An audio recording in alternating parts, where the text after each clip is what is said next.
Good morning, everybody, and thank you all for joining us. We're just going to give another minute or two for everybody to get into the webinar.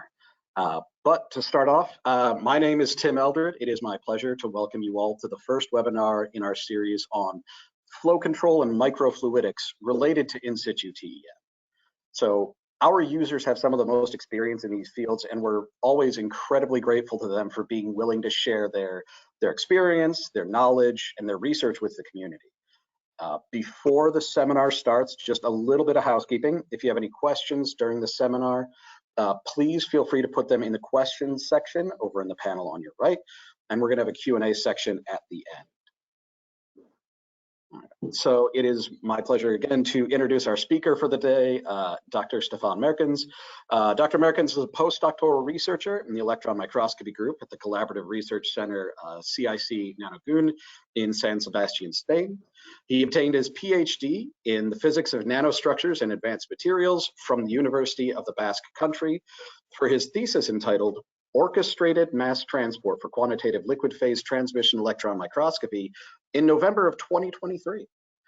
During his studies, he has acquired interdisciplinary knowledge in fields comprising microfluidics, in situ sample characterization techniques, microfabrication, and nanotechnology. His main research interest, however, is directed towards the development of quantitative methods for the study of nanoscale dynamics in native liquid environments. Today, he will be presenting on his work studying mass transport in the liquid environments of in situ liquid phase TEM. Dr. Markens, whenever you're ready. Okay, cool. Thanks a lot for the kind introduction, and even more to give me the possibility to talk about our latest advances in the understanding and also control of mass transport in liquid phase TEM flow setups. And I would like to directly start by acknowledging the recent advances made through MEMS technologies for the fabrication of liquid cell setups, which has enabled to integrate actually additional external stimuli to control nanoscale processes, for instance, through the capability of in situ biasing, electrical biasing. There is of course also the capability to apply heating, so we can change the temperature, and there is the possibility to change or control the composition of the enclosed solution.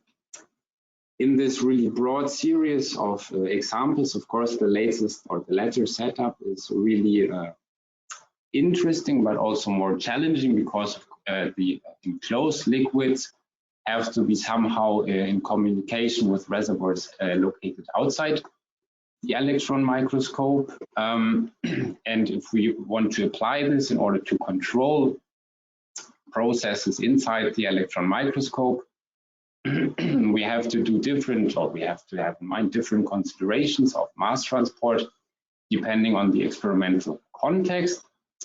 And there is one type, let's say, of experiments which I call just the classical chemistry experiment, where we are trying to apply mixing processes, or where we are trying to change actually the composition of the enclosed solution, aiming at replicating mixing dynamics right inside the electron microscope. The other type of experiment that is, let's say, interesting is is in the range of electrochemistry, which is of course slightly different, since there the main focus is to guarantee a somewhat stable composition in proximity to a substrate, most often electrode.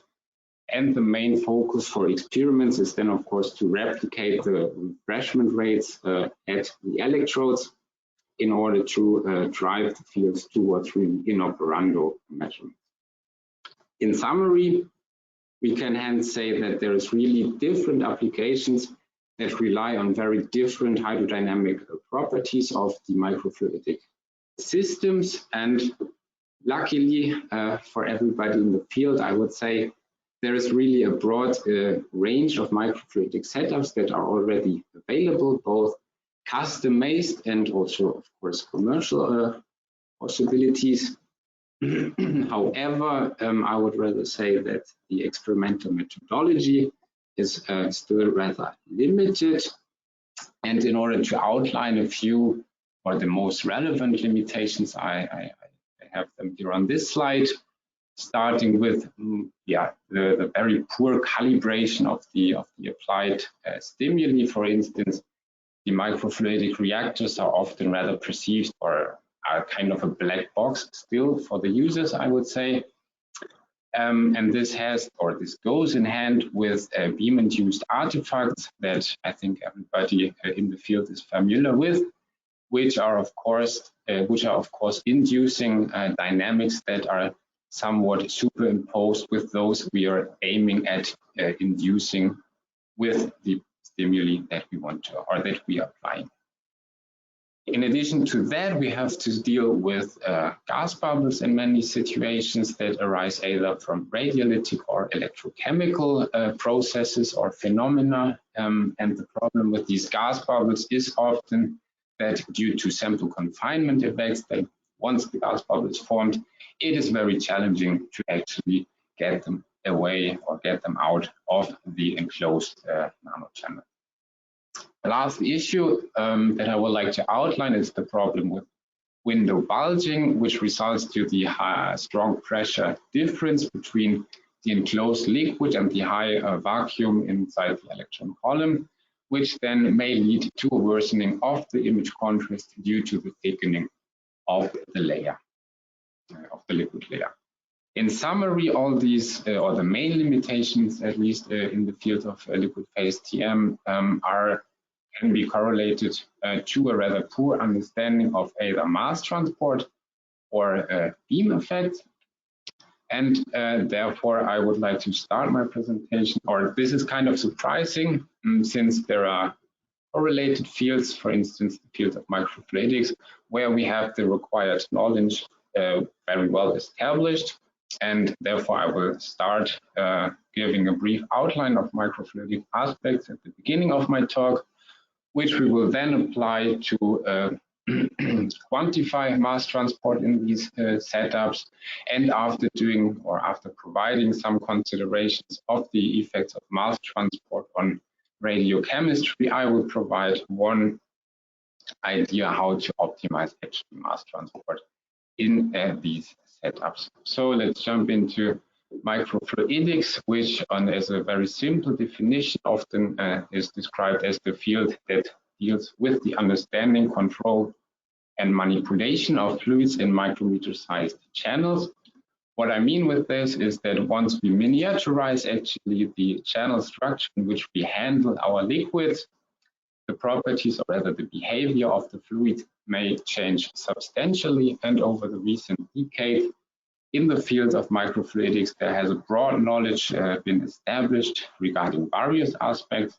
And for today's talk, we will be focusing mostly on the established control of mass transport processes, both convection as well as diffusion. So let me briefly outline. Convection is basically describing the bulk motion of a fluid, which strongly depends on the flow channel properties or geometries. And in order to describe the flow type that is present in a microfluidic channel, we can luckily rely on quantitative and characteristic numbers that are established in the field. For instance, the Reynolds number, which compares inertia versus viscous forces. And if we are doing this little math exercise here, or channel dimensions relevant in liquid phase TEM, we find that the fluid flow is clearly falling into the laminar regime. Laminar regime here means that the flow is entirely proceeding on parallel flow lines, so there is no such thing as turbulences that we would not, or we would not expect them to occur. The origin now of flow is often a pressure gradient, a pressure difference between the channel inlet and the channel outlet. And for a given pressure gradient, the obtained volumetric flow rate through the channel, depends on the channel properties such as the flow channel resistance, which can be very well understood in analogy to electrical engineering. Yes, and then the last aspect to mention is the importance of the channel geometry. So for a given volumetric flow rate that is applied to the flow channel, the local flow velocity of the moving fluid strongly depends on, as I said, the channel geometry. So far, these characterizations are made for simple channel geometries, but of course it is apparent that all the liquid phase flow reactors, liquid phase TEM flow reactors, and here just one example, are much more complex channel geometries, often combining different compartments of different geometries. And luckily, there we can also rely on knowledge established or similar to the ones that we are familiar with from electrical engineering to describe setups of these compartments either in series or in parallel. Given that there is no mixing based on turbulences, there is a very increased role of diffusion in order to change concentrations. Diffusion, of course, describes the random motion of a solute inside a fluid, and on the molecular level is described through the diffusion coefficient, and on the systemic level we can of course make use of Fick's laws describing the diffusive flux, which I would like to highlight is mostly dependent on pressure gradients. So once we have a region of a high and a low concentration, we would observe a net mass transport aiming or driving to equilibrate the composition. Now moving on to actual experimental flow scenarios, we have of course to combine both aspects, convection as well as diffusion, and for a continuous flow condition we can think of three different scenarios. In the very first one of solution renewal, we would have a constant flow velocity field, and unless we don't have any species generated locally, we would observe, or we would not expect any changes to the composition over time. This now changes in the case of solution replacement, where we are switching the inflowing, or where we are switching the composition of the inflowing solution from one to another, and even if this change is very sharp at the inlet, we would expect that these changes proceed or occur after an increasing time delay, as well as much more gradual, with increasing distance from the inlet of that flow channel. The last scenario that I would like to discuss is the case of in situ solution mixing, where we are now operating two different inlets simultaneously, and there also the mixing properties are strongly dependent on the position inside the channel, and only if we are far away, or if we are very far away from the region of mixing, we would observe a complete mixing of the solution. Let me comment on the relevance of these scenarios for liquid phase TEM research.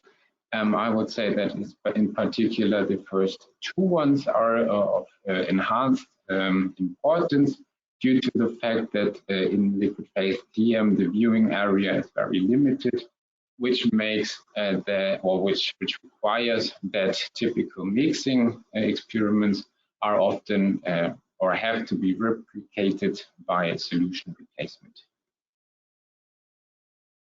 With that knowledge provided, I think we are ready to jump now into the first chapter on the quantification of mass transport, and I would like to come back to this video or to this animation, which is purely representative, and as we have seen from the previous introduction slides, are not really is barely based on any of the previously discussed physics, and therefore I choose it to represent relatively limited understanding that was present to a certain point.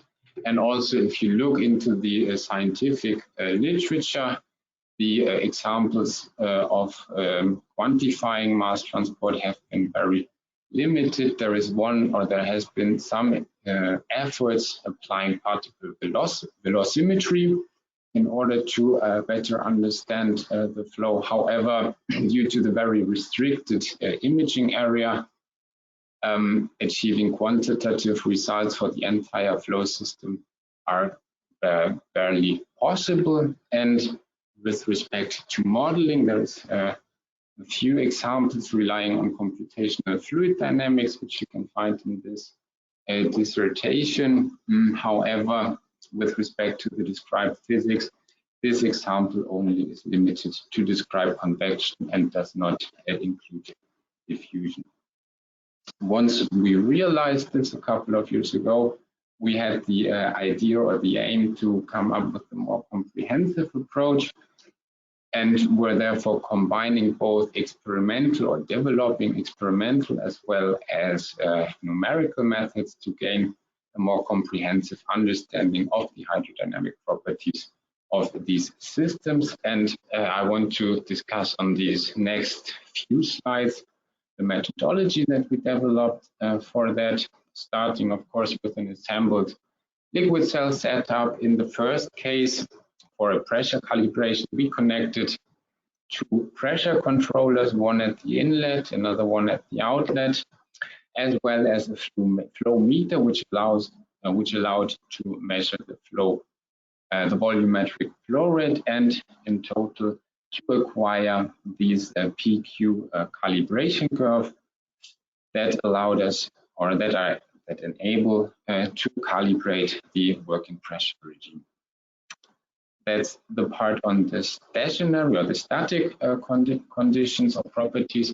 We were also developing or applying an experimental method in order to test the dynamic properties, and this approach relied on two different liquid reservoirs, one filled with pure water, the other one filled with a contrast agent, so an electronically dense solute.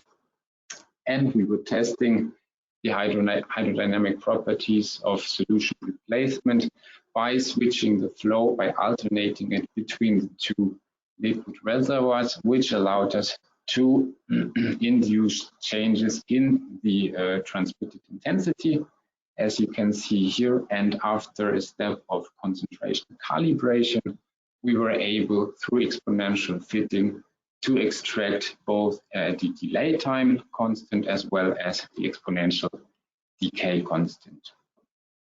In the next step, or apart from that, we were also developing numerical models based on the finite element models. Just in brief, the finite element model or the finite element method basically relies on first establishing a model geometry, on which basis then in the second step the physical problem is defined, for which after a crucial step of discretization the solution can be calculated. And let me go a bit into the details. In the first step of the geometric modeling, we were happy to receive a virtual model of the sample holder from the guys at Protochips. And after a step of virtual imprinting, I was then able to obtain a virtual model of the flow channel, as you can see it here.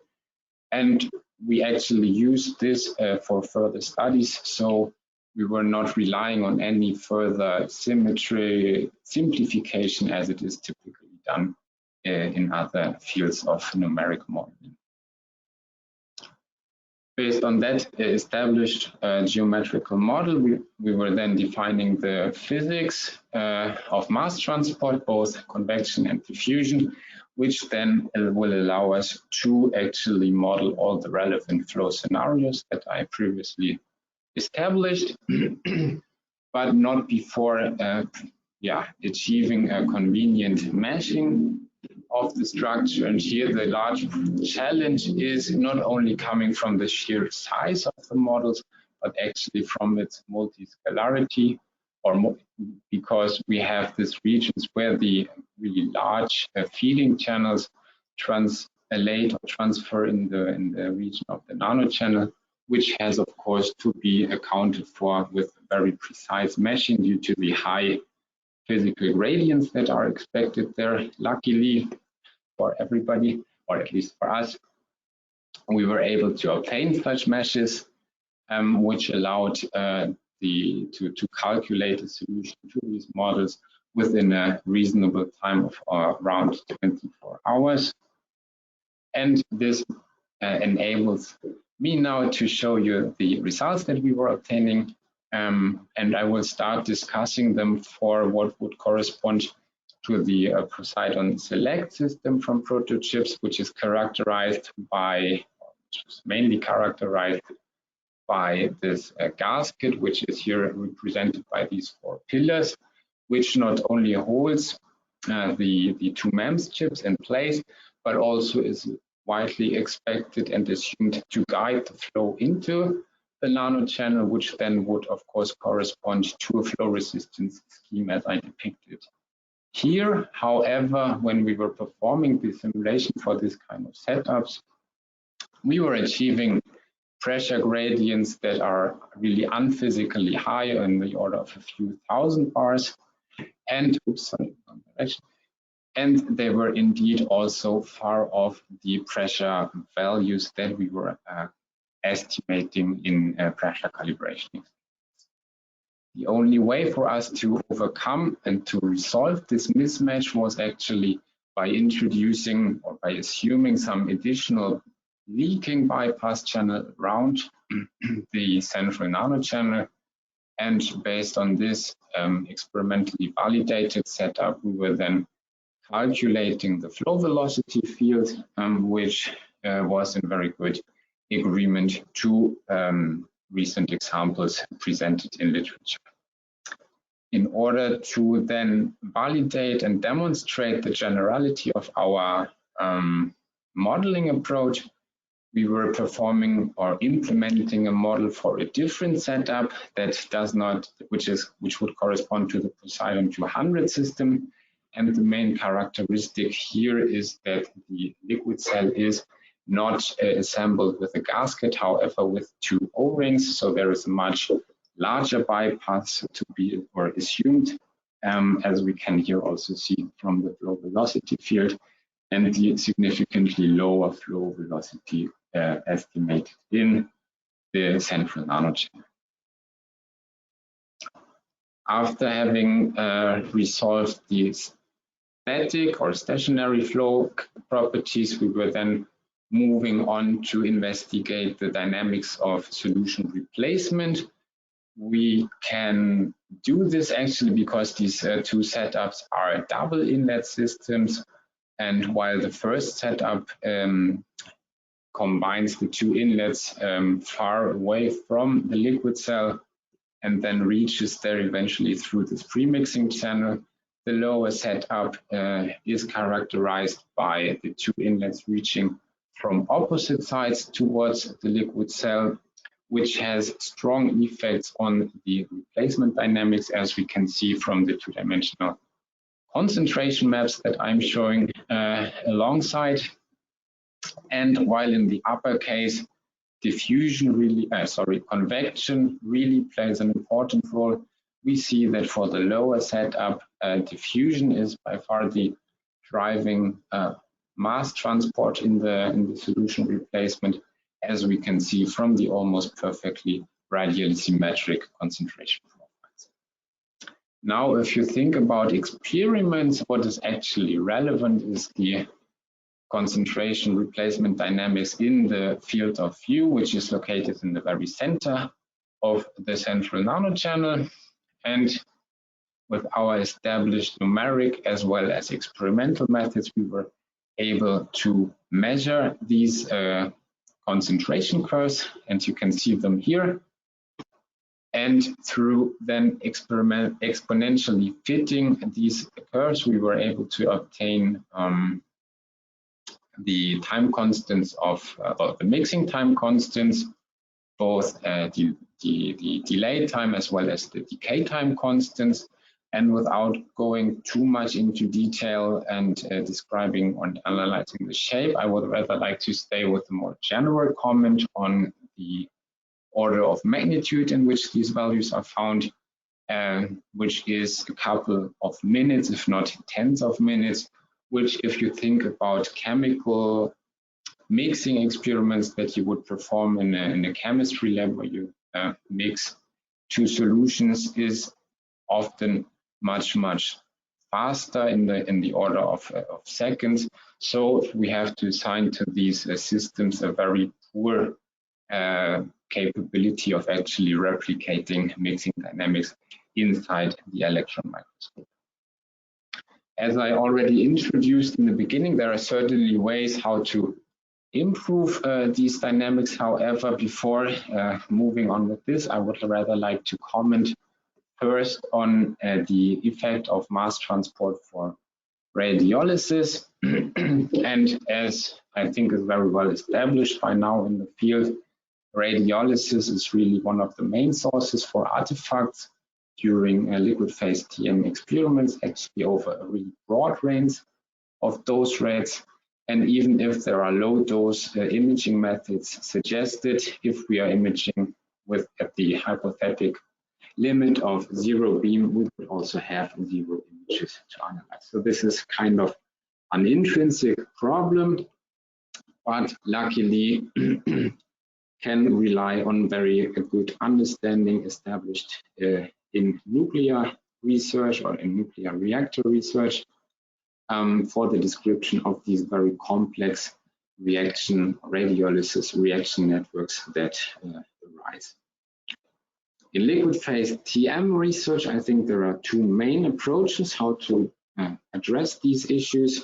The first one is, of course, aiming to understand these dynamics in an increasingly well way. And for this, we have kinetic modeling being really the go-to technique, so to say. And there's these pioneering works of Schneider that I think are also very well established in the field, who started by describing not only the radiolytic production rate, but also the contribution of chemical reactions in order to then get to the solution both of a zero-dimensional model and, after considering diffusion in an expanded one-dimensional heterogeneous model, also these advanced solutions to the problem. Current efforts, I would say, are mostly directed to also include much more chemical reactions to get closer to the experimental realities. However, I don't want to go too much into detail there. I would rather like to go on and talk about the second strategy, which is aiming at mitigation. So people are trying to apply scavenger molecules, which are intentionally added to the reaction solution in order to selectively react with unwanted species that are created by the electron beam. The downsides of this approach is, if you're working in closed cell setups, certainly the depletion of the scavenger molecule with ongoing time, and on the other side, this approach is very time consuming since you have to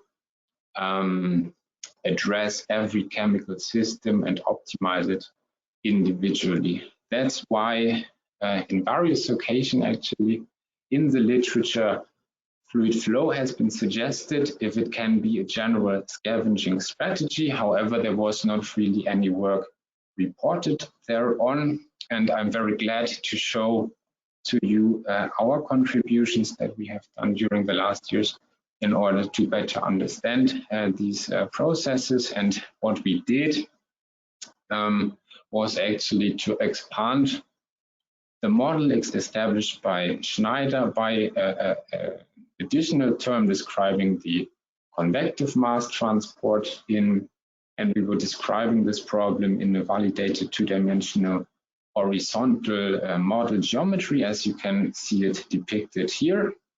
And we will directly move on to the results that we were obtained. Here you see the steady state concentration of two very representative radiolytic species. On one side, the hydrogen and the oxygen gas. And as you can see already at very moderate flow rates, we see that the species are very efficiently rinsed away from the imaging area. However, the system or the problem gets a bit more complicated if we expand the resize on also the hydrogen radical as well as the hydrated electron to much more reactive species. And as you can see, at relative or at moderate flow velocities, the concentration of these species seem to increase. If we now have a look at the entire reaction network, we can see and quantify this increase by a factor, or being by the factor of 5 to 6 fold. We did major efforts in trying to understand this increase and were able to allocate it to the altered self-scavenging properties of the network. If you're interested, I recommend you to have a read of the manuscript. For the sake of this presentation, I would rather like to stay with the general conclusion that applying fluid flow does not seem to be a general scavenging strategy. However, I would like to add one more thing, which is that fluid flow can actually serve to apply chemical scavenging strategies. What do I mean by this? The capability of flow, of course, allows us to provide continuously scavenger molecules, and we tested this approach by providing oxygen gas into the flow channel. Oxygen is known as a scavenger for the hydrogen radical, and as you can see, if we do so, we can really well decrease the concentration of the hydrogen radical, which, as you can see here, is increasing well with increasing the oxygen concentration as well as the flow velocity. However, we run in problem, or not, there is some doubt that remain with respect to the selectivity, but this is certainly more an issue of the chemical approach itself, which requires a further investigation. With that knowledge provided, we can now enter the last chapter, where I would like to do some considerations on how we can optimize the mass transport. And I want to motivate and introduce this last chapter by just revising what we just have seen, that we can apply flow-mediated scavenging strategies, and that they are really efficient already at very low flow velocities. The regime of low flow velocities is, of course, nothing else but the diffusion controlled regime, which leaves us with the only concern if diffusion, which is typically perceived as a rather slow process, can also provide and ensure fast mixing dynamics. In order to come up with some ideas there, I would like to invite you to have a look on the two equations defining timescales of mass transport by convection as well as diffusion. And most interestingly, we see that the timescales of diffusion are actually quadratically dependent of the expansion of the central nanochannel. So if we were able to reduce the expansion of the central nanochannel by 1 order of magnitude, we would actually expect mass transport being accelerated or improved by up to 2 orders of magnitude. Seeing that, we were developing a nanoGUNE idea that relies on additional on-chip bypass channels, as you can see them depicted here. And by performing numeric model simulations with our established finite element models, we see that indeed this additional microscopic or micrometer sized bypass channels are very efficiently guiding the flow between the two chips, however, still very well around the central nanochannel, where we will expect the mass transport to be defined by diffusion. So let's have a look if that is actually true. And for that, I show you once again the concentration maps, the two-dimensional concentration maps for both the default and now the diffusion optimized setup. And as you can see from the little insets here, for this setup, which was previously defined by convective mass transport, we see that the transport is now defined by diffusion, as we derive from these perfectly radially symmetric concentration profiles. After demonstrating after proving the concept, we were then applying a rapid prototyping processes or approach in order to optimize the cell design. And in the very first virtuals prototyping step, we were figuring out that there is actually a series of hydrodynamic properties of the setup that were significantly improved, starting with the flow channel resistance, which was really drastically decreased, which of course enables to apply higher flow rates still under safe conditions, which is very beneficial for the removal, for the efficient renewal of substances inside the entire channel. And this result has to be seen together with the substantially decreased flow velocity, which of course goes in hand with the reduced risk of flushing the sample out of the imaging area. With respect to the mixing time constants, we see that they are extremely accelerated as well. In some scenarios, we were even seeing the possibility to achieve a sub-second mixing dynamics.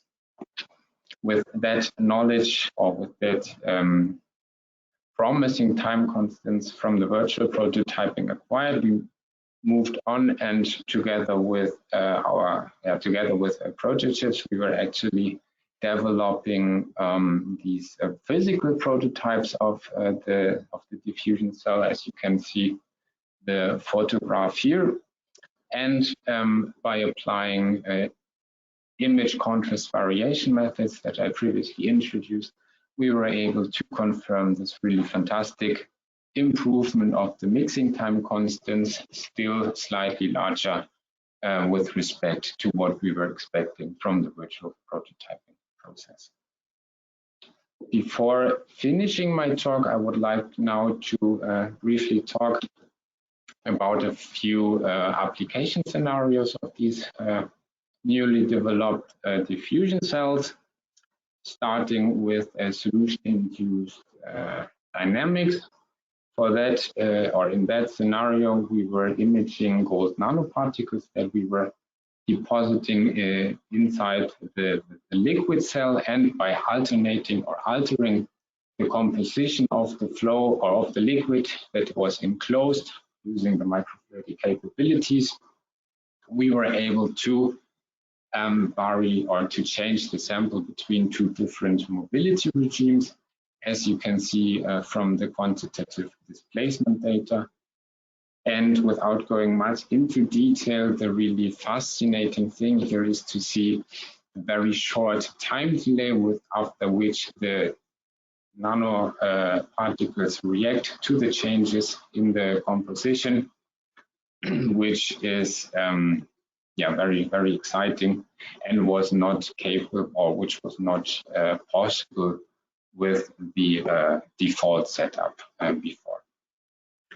There is also very exciting capabilities and insights with respect to eliminating gas bubbles in electrochemical contexts, but I think there is going to be a separate webinar, which I don't want to or which I would like to introduce probably here, but I will not go much into the details of the properties of the diffusion cell at this place. The last example I would rather like to discuss here is the capability of apply flow-based scavenging methods with these diffusion cells. And since we have learned that convective mass transport can basically be neglected in these setups, it is sufficient to actually apply one-dimensional radiolysis modeling, very similar to what is already presented in the publication of Schneider. And the first thing to realize is that, or just by opening the boundary condition basically in this model, we directly see a substantial improvement with respect to the risk of creating beam-induced gas bubbles, but also with respect to highly reactive radicals, such as the hydrogen radical in this scenario. Thereafter, we were then trying to investigate on flow-based scavenging methods, and for that we again supplied oxygen gas at the boundary here, and as you can see, we can reaffirm the results that we previously had for the flow setup is also possible with the diffusion cell or should be possible with the diffusion cell since we see this really drastic decrease in concentration of the hydrogen radical. With respect to the acid-base chemistry, we see also that there is a certain capability of applying the diffusion cell to control the acid-base chemistry. And I'm just showing here this pi star parameter, which was recently established by Fritsch and co-workers. However, I would like to outline that this is still a very preliminary results, and there's still a lot to discover, but for now I would stay with the very promising insights that these diffusion cells are properly also suited to control radiochemistry.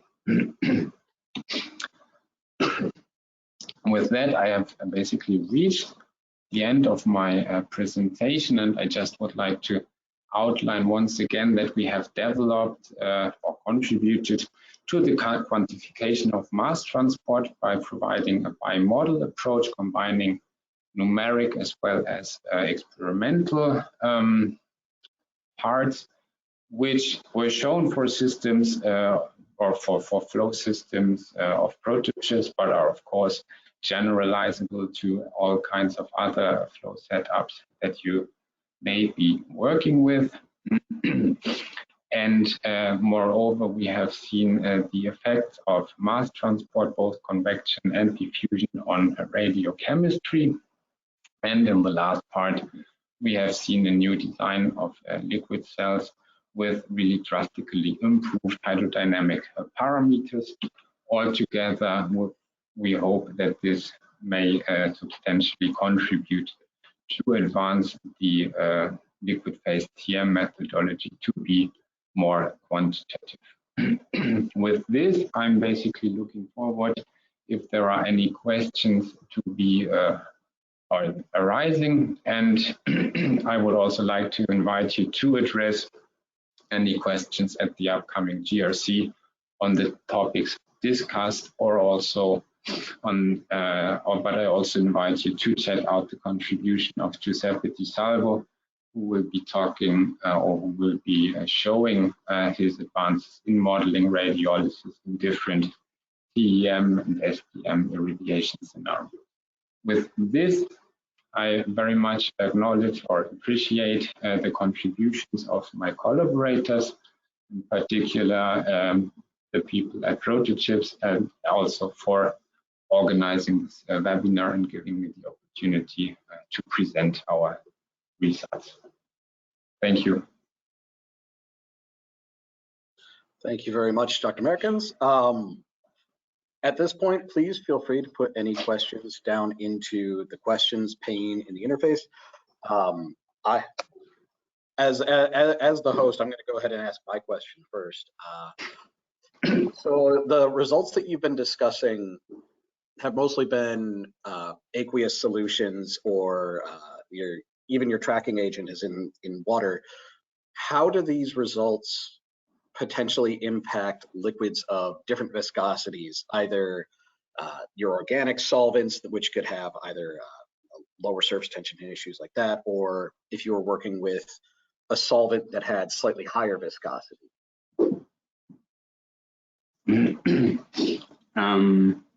Thanks for the question.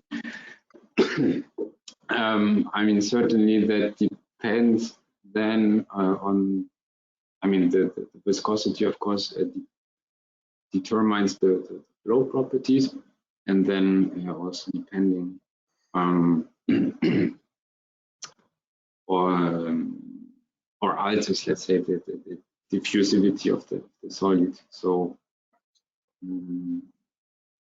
yeah, I mean, it depends, but I mean, depends on which solvent you would be working with. Now, if the viscosity is higher or lower than that of water. But yeah. But do you think it would be sort of a uniform increase or decrease? Would it impact some of the simulations that you had done on flow direction, the gradients in the two different types of washers, for example, where one of them has the very straight flow with a uniform across the chip, and the other one has the sort of the turning flow? I mean, let's say, I would say the developed design is an improvement. To which extent it then improves the capabilities, let's say, depends then on the peculiarities of the solution that you would be using. But yeah. Okay. We have a question down in the pane. Can you elaborate on sort of how the short time scales of mixing on the new chip are achieved? How are you demonstrating uniformity of mixing, I think, is along the lines of the question. How they are achieved? Let me go. Give me 1 second. So probably this is the right slide. So let's say I would say it's a combination of effects. What we see here is certainly that to some extent we are guiding the flow actually into the on-chip channel that would be located here. Now you see if you compare for instance, the upper right and the lower right, we see an increase in velocity. So let's say the flow gets closer to where we are looking. But then if we are moving on, we also see that diffusion is really enhanced by the fact that we really decrease the distance that the diffusion has to act over. Well, that was, sorry for the jumping, but this is something that we saw by comparing the two equations, that there is this quadratic scaling of diffusive mass transport, which is here also playing a substantial role. Alrighty. That answers the question. I hope so as well. If you need to rephrase the question, please feel free to put it back down in the pane. I'm going to move on to the next one. Ooh. Do the optimizations with the wider channel, this nano channel, affect the bulging of the cell? Does it either increase, decrease? Yeah, that's a very, very good question. So let's say our capabilities of testing that were limited in the second part of this project. So they may slightly improve it, but what one has to keep in mind is that in the end, the pressure difference between inside the flow channel as well as inside, or with respect to inside the microscope column, are still the say the more relevant aspect. So we would expect that there is still substantial bulging. What one could of course have a look into, and which we also were not able to do, is to apply, instead of syringe pumps, to apply pressure-driven flow systems, where you can control the pressure at the outlet of the flow channel system. So I would expect that thereby we can, or one could, substantially counteract the bulging of these cells. But I have no experimental data that I can rely on to comment in detail there.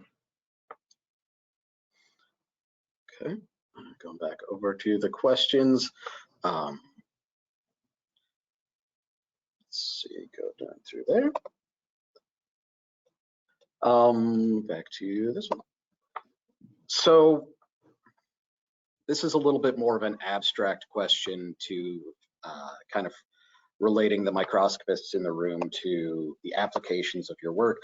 Sort of what are the implications to microscopists in general of this work? Like what is the impact that this would have on just microscope operators, the people who are actually doing these experiments? I would say that this is one step closer to actually replicating experimental conditions that people would be having in, let's say, in a chemistry lab. As I tried to outline, if you want to perform mixing experiments, it would be nice that the mixing dynamics are comparable inside the microscope, comparable to what the mixing experiment outside the electron microscope looks like. The same for electrochemical applications. If you are investigating, for instance, a catalyst, or I don't know what people are, depends on the curiosities of the researchers. But they're also in an ex situ setup, we have certain transport rates. And if we are able to replicate those inside the microscope, I think the conclusions to be taken from the microscope, from the experiments inside the microscope, are going to be much more valuable to be then correlated to ex situ setups than I think they are in some of the scenarios right now. I've got one final question that we're going to have time to get to. Any other questions that are in the questions panel, we're going to go ahead and forward over to Stefan after the talk is done. So if we didn't have time to get to your question, we'll be forwarding them on to him. With the new design, do you think this will make it more likely that the mixing in the window area will be visible when introducing a new liquid? So the question is mixing inside the viewing area. Mm-hmm. So there's the small chip in the small chip. There's that small window that we can actually, get a beam through. Yeah. Do you think this could actually lead to a more focused area of visualizing the mixing with the contrast agents in that central area? As I said in the beginning, so I would say mixing, as one would do in the batch, like having one solution pouring in another. This is like, let's say, the classical mixing experiment. That's not really how mixing would be done, let's say, in this kind of setups, because we are always limited to a certain position, right? So it's much more convenient to replicate the mixing by replacing one solution with the other. To actually see a fixed gradient of high concentration to low concentration, I would say this is not the optimal setup how I would do it, because of the relatively poor control of how to align the chips in the end. I think there are much more convenient approaches if we want to actually make a fixed concentration gradient from one position to another position inside the flow channel. All right. Well, I would like to thank you once more for giving us your time and your expertise for this talk. For having me. If anybody has any further questions after this is done, please feel free to direct them to us. Make sure that everything gets passed on, and we can be happy to reply. Yep, continue to expand and elaborate on the knowledge.